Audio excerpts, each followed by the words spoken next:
Have you ever questioned whether you should accept someone's apology or whether the apology that you're hearing is sincere? Lord knows I have. And in order to help me with this, I came up with an acronym and a system that I found to be very effective in helping me to better understand, interpret, give, as well as accept an apology. Now, my name is Dr. Michael Anthony Murphy. I'm a double boarded child and adolescent psychiatrist, corrective exercise specialist, and most importantly, a child of God. I specialize in empowering people to reach their God given potential through improvements in mental, physical, and spiritual health. It's important that we begin with this. I can apologize for an act, and I can apologize for an outcome. I can apologize for anything which I had a significant input into or control over. However, outside of those parameters, I cannot apologize for anything else. I cannot apologize for your reaction. I cannot apologize for things that have been done by other people, nor can I apologize for acts that were historical, done before I came on the scene. If anybody tries to hold you accountable for these things, recognize you do not owe them an apology because they're things that you had no power over or no significant input into. Once you have that understanding, then it's important that you move forward with how you can begin to care. Remember, care, consensus, accountability, remorse, and an earnest attempt at change. It's important that we first reach a consensus, a clear, concise understanding and agreement upon which the nature of the apology is being based. Behavior or outcome upon which we're basing the apology, then we can actually begin moving forward with the appropriate steps to ensure that this apology goes a long way towards mending the relationship and moving forward. Accountability means that an individual is taking responsibility for the act, behavior, and their role in the outcome.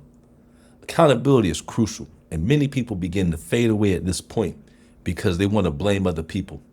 Remember that if an individual does not begin the apology with an I, then it's not an apology.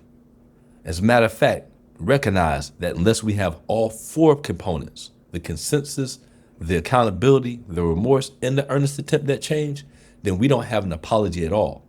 If you're missing just one element, then what you have is an appeasement.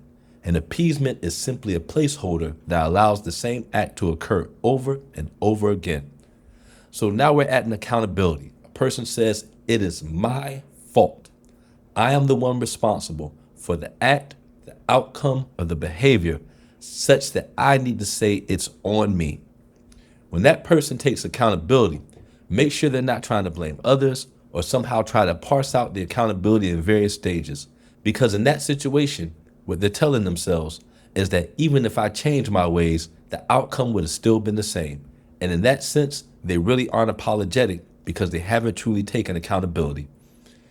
So we've established that I can only apologize for my act, behaviors, or the outcome of which I had a significant role in or control over. We have a consensus, a clear, concise understanding of what that act, behavior, or outcome is.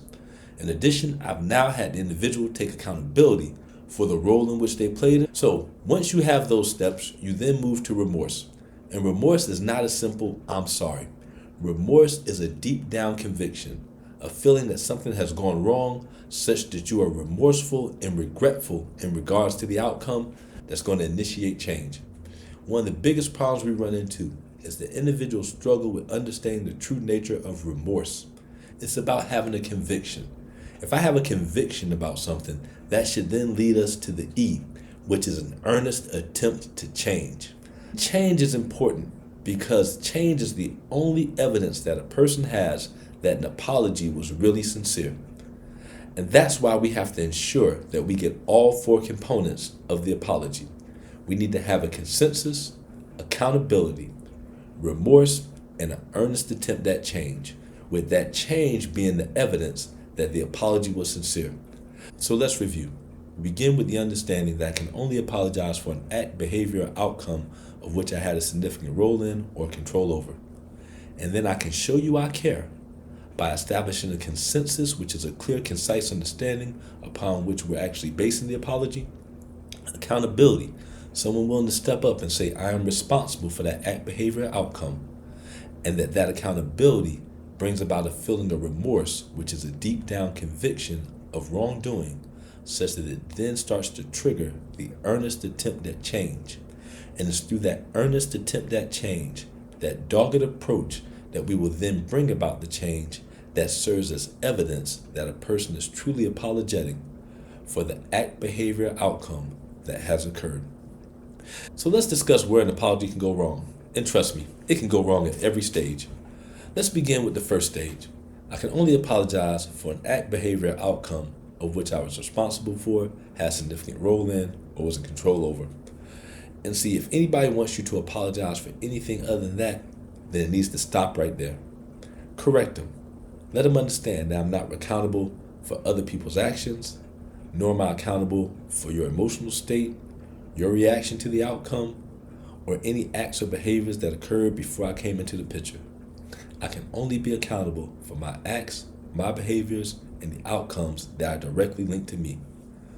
That's why it's also important that you don't fall into the trap of apologizing for something that you don't have control over, because a person will attach that guilt that you have affiliated with what they're asking for, and then utilize that to try to manipulate you into engaging for acts in which they feel may somehow reciprocate or repair the damage that was done. And the truth is, that's not your responsibility. Next up comes this consensus. It's important that we have a clear-cut understanding of what the apology is being based upon.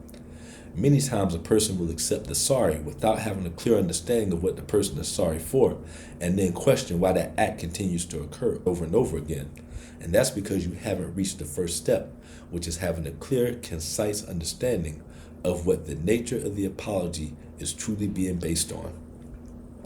After that, you have to have the step of accountability. And accountability can go wrong in all different directions. They begin with, I'm sorry. However, they then begin to put the blame on other individuals who they feel accountable for their actions. Or they'll then put out a but to say, yes, I have a role. However, my role is not as important. And as a result, once again, they're trying to skirt the accountability component.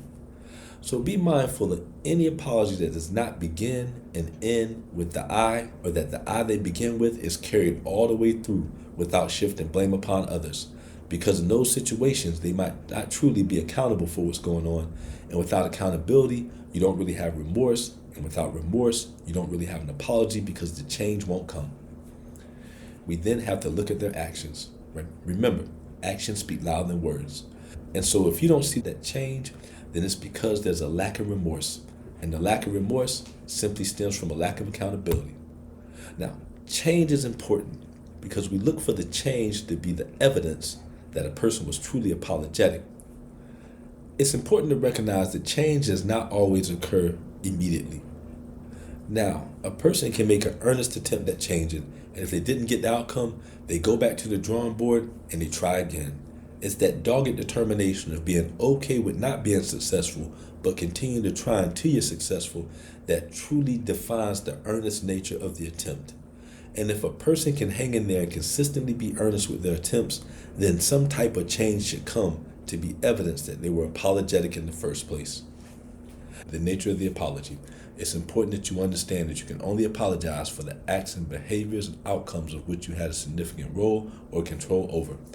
Furthermore, it's important that you have a consensus of what went wrong, accountability on the part of the individual, and that accountability should yield the remorse, with the remorse resulting in the earnest attempt at change, and the change being evidence of the apology. Until you see all four of those, you haven't gotten an apology. And I want to encourage you to educate others on this so that you can ensure that everybody's on the same page. So now that we understand what an apology should look like, the question becomes, how do I give an apology? Well, go back to the script. You want to begin with apologizing for the right thing, the act, the behavior, or the outcome. And then begin with the I statements. Make sure that you have a clear, concise understanding of what you're apologizing about, and make sure you state it clearly so that both parties are on the same page. Ensure that you are truly taking accountability.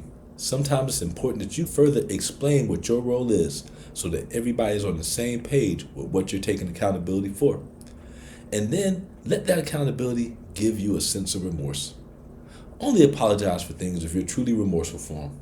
If you know you're only going to continue to do the same thing over and over and over again, then don't waste your time or the individual's time, because a lack of sincerity in regards to an apology typically can lead to frustration, and more importantly, it undermines the trust of the relationship and can ruin relationships at any stage of the game. Ensure that you avoid insincere apologies by only apologizing for the things that you truly feel sorry for. And then go ahead and make that earnest attempt at change.